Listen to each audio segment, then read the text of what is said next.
मयूरभंज जिले में प्रबल वर्षा सहित कुआपथर माड़ फाटी कणा है घर छात। हाँ आज्ञा एक विश्वास होउनथिले भी सत।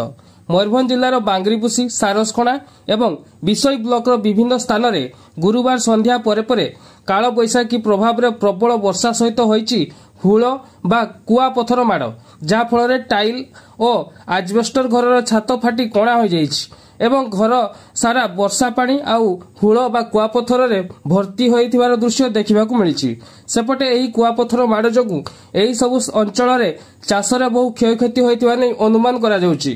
अन्यपटे एही सबु स्थान रे अनेक लोक सामान्य आहत होइथिबा नै मध्ये सूचना मिलिथिबा बेले जिला प्रशासन एथिप्रति दृष्टि देई लोकंकु यथाशीघ्र सरकारी सहायता प्रदान करंतु बोली स्थानीय अंचल रे दाबी होइछि।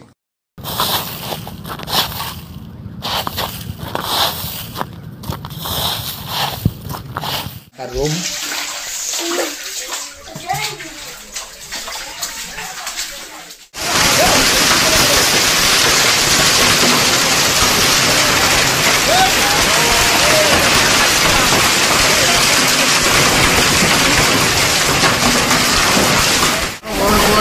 पूरा बरफ घर फाटीगला कांथ फांथ। हाँ कि बरफ